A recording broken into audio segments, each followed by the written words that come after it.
புனித யோவான் எழுதிய தூய நற்செய்தி அதிகாரம் 1 இறைவார்த்தைகள் 29 தொடக்கம் 34. அக்காலத்தில் இயேசு தம்மிடம் வருவதைக் கண்ட யோவான், இதோ கடவுளின் செம்மறி, செம்மறியாம் இவரே உலகின் பாவத்தை போக்குபவர். எனக்கு பின்வரும் இவர் என்னை விட முன்னிடம் பெற்றவர், ஏனெனில் எனக்கு முன்பே இருந்தார் என்று நான் இவரை பற்றியே சொன்னேன். இவர் யாரென்று எனக்கும் தெரியாதிருந்தது. ஆனால் இஸ்ரவேல் மக்களுக்கு இவரை வெளிப்படுத்தும் பொருட்டே நான் வந்துள்ளேன். தண்ணீரால் திருமுழுக்கு கொடுத்தும் வருகின்றேன் என்றார். தொடர்ந்து யோவான் சான்றாக கூறியது, தூய ஆவி புறாவைப் போல வானிலிருந்து இறங்கி இவர் மீது இருந்ததைக் கண்டேன். இவர் யாரென்று எனக்கு தெரியாதிருந்தது. ஆனால் தண்ணீரால் திருமுழுக்கு கொடுக்கும்படி என்னை அனுப்பியவர், தூய ஆவி இறங்கி யார் மீது இருப்பதை காண்பீரோ அவரே தூய ஆவியால் திருமுழுக்கு கொடுப்பவர் என்று என்னிடம் சொல்லியிருந்தார். நானும் கண்டேன், இவரே இறைமகன் எனச் சான்றும் கூறி வருகிறேன்.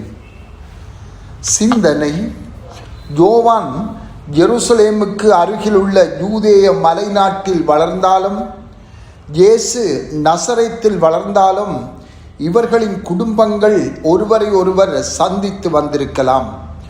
யோவானும் இயேசுவும் உறவினர்களாக ஒன்றாக சந்தித்து நேரத்தை செலவிட்டிருக்கலாம். இருந்த போதிலும் பாலை நிலத்தில் இயேசு தம்மிடம் வருவதைக் கண்ட யோவான், இவர் யாரென்று எனக்கு தெரியாதிருந்தது என்று கூறுகின்றார். யோவான் இயேசுவை யாரென்று முழுமையாக அறிந்து கொள்ளவில்லை. யோவான் தனது பொது பணியை தொடங்கி தமது உறவினரான ஆண்டவர் மீது தூய ஆவி இறங்குவதை காணும் வரை அவர் மெசியா என்றும் அவரே உலகின் பாவங்களை போக்கும் கடவுளின் செம்மறி என்றும் முழுமையாக அறிந்து கொள்ளவில்லை.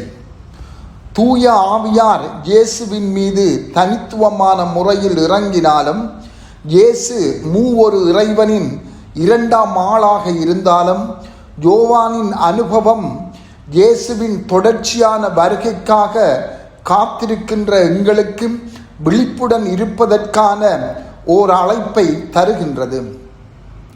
2025 ஆண்டுகளுக்கு முன் இயேசு இந்த பூமிக்கு வந்து சென்றிருந்தாலும், இன்று திரு அவை ஊடாக அவருடைய வருகை தொடர்ந்த வண்ணமாகவே இருக்கின்றது. யோவானைப் போல நாங்களும் அவரை தேடி கண்டு கொள்ளுகின்ற போது நம்பிக்கையோடு நாமும் உரத்து சொல்ல வேண்டும், இதோ கடவுளின் செம்மறி.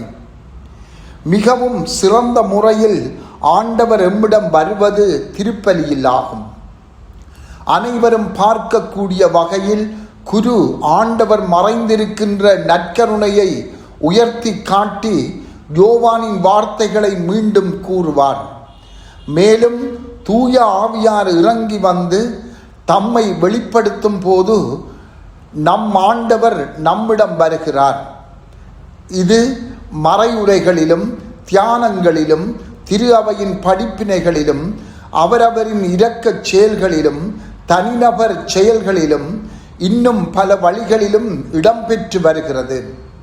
கடவுளின் செம்மறி ஒவ்வொரு முறையும் எம்மிடம் வரும்போது அவரை நாம் காண வேண்டும். அந்த முதல் சந்திப்பின் போது யோவானின் மனத்தையும் இதயத்தையும் நிரப்பிய அதே ஆச்சரியத்தோடும் பிரமிப்போடும் நாம் அவரை சந்திக்க வேண்டும். இதோ கடவுளின் செம்மறி, செம்மறியாம் இவரே உலகின் பாவங்களை போக்குபவர் என்ற வார்த்தைகளை இன்று சிந்திப்போம். நாம் அவ்வாறு சிந்திக்கும் போது எவ்வளவுக்கு நாங்கள் அடிக்கடி அவரை தனிப்பட்ட முறையில் சந்திக்கின்றோம் என்றும் சிந்திப்போம்.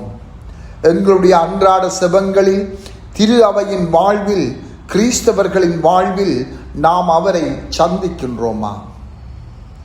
செபம். ஆண்டவரே, எமது வாழ்வில் உமது பிரசன்னத்தை உணர்ந்து கொள்ள அருள் தாரும். ஆமென்.